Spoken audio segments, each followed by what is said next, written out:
The gunshots started at 10:30 p.m. Three armed men forced their way into the gym, taking the last customer hostage. Marcus Steele was just collecting dumbbells. He didn't panic. He didn't seem surprised. Because 15 years ago, he had learned to handle much more dangerous situations. And tonight, it was time to use those old skills again. Welcome to Hidden Warriors. Tell me in the comments what city you're watching from today. And if stories like this deserve to be told, hit that subscribe button. Iron Temple Gym stood on the corner of Industrial Boulevard, a no-nonsense facility that attracted serious lifters, off-duty police officers, and military personnel. Marcus Steele had owned it for 15 years, transforming an abandoned warehouse into the most respected training facility in the city. Marcus was the kind of gym owner every serious athlete wanted to train under.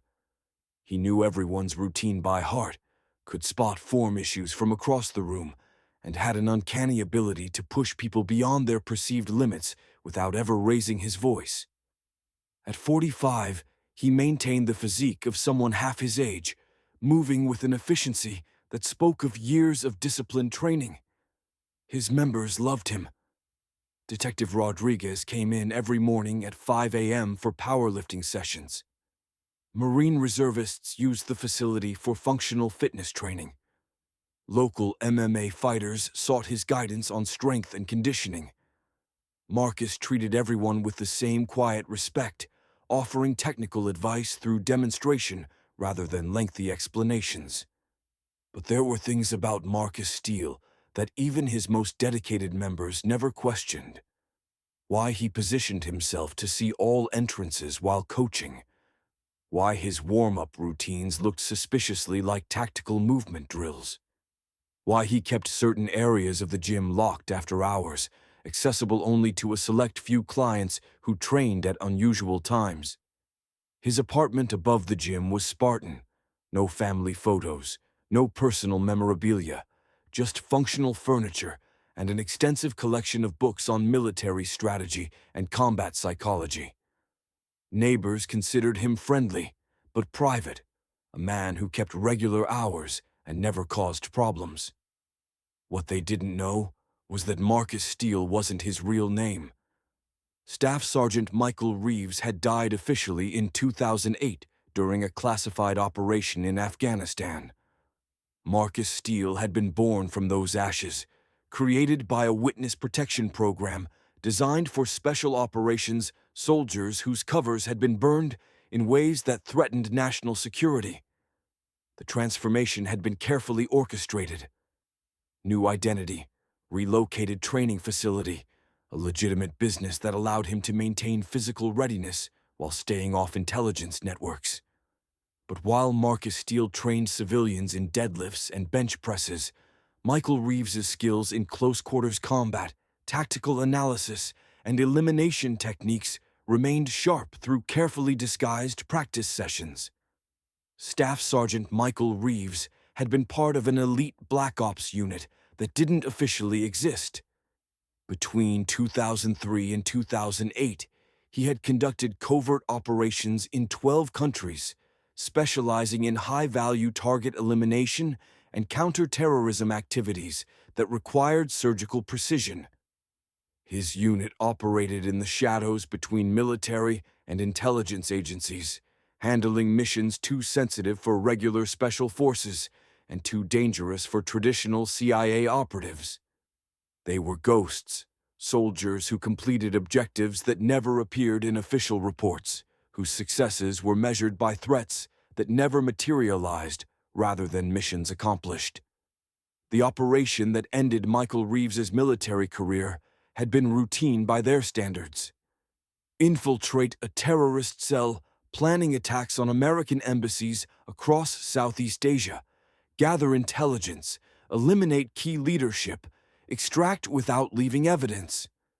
But intelligence had been compromised from within, and the team walked into a trap that cost 3 lives and exposed their entire network. Michael had been the sole survivor, escaping after a firefight that left him wounded and his identity compromised beyond repair. The enemy had his face, his fingerprints, detailed dossiers on his methods and capabilities. Staying in the military would have meant spending the rest of his life in protective custody, or becoming a target for every terrorist organization his unit had disrupted. The Army offered him two choices: complete identity erasure with relocation to civilian life, or assignment to a desk job at a classified facility where he would never see operational duty again. Michael chose the first option, but with specific requirements about how his new life would be structured. He wanted to stay physically operational. He wanted to maintain contact with military and law enforcement communities without revealing his background. Most importantly, he wanted the ability to continue serving his country, even if that service had to remain invisible. The solution was Iron Temple Gym, a legitimate business that attracted the right kind of clientele, allowed him to stay in peak physical condition, and provided cover for maintaining situational awareness about potential threats in his area. Marcus Steele became the perfect civilian identity for a soldier who had never really learned how to stop being a soldier. But old habits die hard, and certain skills never fade. Marcus continued reading intelligence reports through unofficial channels, analyzed threat patterns as mental exercises, and designed his fitness programs around combat applications that his civilian clients never recognized. For 15 years, the arrangement worked perfectly. Marcus Steele was a respected businessman who helped people achieve their fitness goals. The fact that some of those people happened to be undercover federal agents, special operations personnel, and intelligence officers was just a coincidence. Until October 15th, when Marcus's past caught up with his present in the most dangerous way possible. Marcus first noticed something wrong during the second week of October. 3 new members had joined the gym within days of each other, all paying cash for annual memberships, all claiming to be recent transplants to the city for work. Their cover stories were plausible, their identification legitimate, but their training patterns set off every alarm bell in Marcus's tactical awareness. They worked out separately, never acknowledging each other, but their routines were too similar to be coincidental. Heavy focus on functional strength training, explosive movements, endurance work that emphasized sustained performance under stress. Most telling was their body language. These weren't fitness enthusiasts. They were operators maintaining operational readiness. Marcus's military intelligence training kicked in automatically. He memorized their faces, documented their schedules, noted the small details that revealed their true nature. The way they scanned exits before starting workouts, the precision of their movement patterns, the fact that none of them ever seemed genuinely fatigued despite pushing heavy weights. When he ran their identification through databases he wasn't supposed to have access to, the results confirmed his suspicions. All 3 were connected to criminal organizations that had been disrupted by Black Ops activities in the past decade. 2 were former military who had gone private sector, now working for organizations that specialized in eliminating witnesses and loose ends. The third man was the key. Viktor Kozlov, former Spetsnaz, current freelance assassin with a specialty in hunting down retired special operations personnel. His presence meant this wasn't random. Someone had identified Marcus Steele as Michael Reeves and sent professionals to handle the problem. Marcus spent the next week analyzing their preparations, tracking their movements, identifying their weapons cache and safe house locations. It was clear they were planning something for when the gym would be mostly empty, probably late evening after the last legitimate customers had left. He had 2 choices: disappear again, abandon 15 years of carefully constructed life, or stay and handle the threat using skills he had hoped never to need again. Marcus Steele, the gym owner, would have called law enforcement and hoped for the best. But Michael Reeves, the soldier, understood that some threats could only be handled through direct action. On October 22nd, Marcus made his decision. He would close the gym early, clear out staff and customers, and wait for them to make their move. If they wanted to finish what had started in Afghanistan 15 years ago, he would give them the opportunity. But they would find that retirement hadn't made him soft, and 15 years of physical training had actually made him more dangerous than he had been as an active soldier. Marcus closed Iron Temple Gym at 9 p.m. instead of his usual 11 p.m., citing equipment maintenance. He sent his staff home early, encouraged members to finish their workouts, and personally ensured that the facility was empty by 9:30. All except for one customer, Detective Rodriguez, who had stayed late to work on a problematic squat technique. Marcus knew Rodriguez would be a complication, but asking him to leave would have raised suspicions. Instead, he positioned the detective in the safest area of the gym and prepared to handle the situation with minimal collateral damage. At exactly 10:30 p.m., Marcus's preparation paid off. 3 figures approached the gym from different angles, moving with tactical precision that confirmed their professional status. They had studied the building layout, identified entry points, and coordinated their approach to prevent escape routes. They entered simultaneously through the front door and emergency exit, weapons drawn, moving with the confidence of professionals who had done this many times before. Victor Kozlov took point, his 2 associates flanking to control the interior space. "Michael Reeves," Victor called out in accented English. "We know you're here. This doesn't have to be difficult." Marcus stepped out from behind the squat rack, hands visible but positioned for rapid movement. He had changed from his usual gym clothes into dark tactical gear that most people would mistake for workout attire. "My name is Marcus Steele," he replied calmly. "I think you have the wrong person." Victor smiled. 15 years is a long time, but facial recognition technology is very advanced now. We know who you are. We know what you did to our operations in Afghanistan and Syria. Tonight, we settle those accounts. That's when Detective Rodriguez made the mistake of trying to be a hero. He emerged from behind the leg press machine, service weapon drawn, identifying himself as police and ordering the armed men to drop their weapons. Victor's associate turned toward Rodriguez without hesitation, finger moving toward the trigger. But Marcus was already in motion.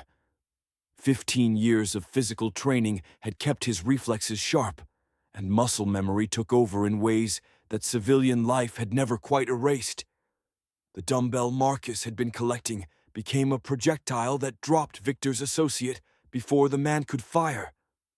Rodriguez dove for cover as Marcus rolled behind a row of machines, using the gym equipment as tactical cover in ways that proved these weren't random fitness tools to him. "You should have stayed hidden," Victor shouted, firing rounds that shattered mirrors and punched holes in workout benches. "Now we do this the hard way." Marcus smiled for the first time in the encounter. "I was hoping you'd say that." What happened next would be analyzed by law enforcement for months, though the official reports would never capture the full story. Security cameras recorded fragments of the action, but the complete picture would remain classified because it involved tactics and capabilities that Marcus Steele wasn't supposed to possess. Marcus moved through the gym like he had designed it for exactly this purpose, which in many ways he had. Every piece of equipment became part of a defensive strategy. Cable machines provided cover and concealment. Free weights became improvised weapons. The layout that appeared random to casual observers revealed itself as carefully planned tactical positioning. Victor and his remaining associate found themselves fighting not just a gym owner, but a soldier who had spent 15 years maintaining operational readiness while disguising it as fitness training. Marcus's workout routines had actually been combat conditioning. His equipment maintenance had been tactical preparation. The first associate went down when Marcus used a barbell as a leverage weapon, applying techniques that looked like strength training moves, but were actually close-quarters combat applications. Victor, realizing he was dealing with someone far more dangerous than expected, tried to reposition for a clear shot. But Marcus had spent years analyzing every angle in this facility. He knew where Victor would move before Victor made the decision.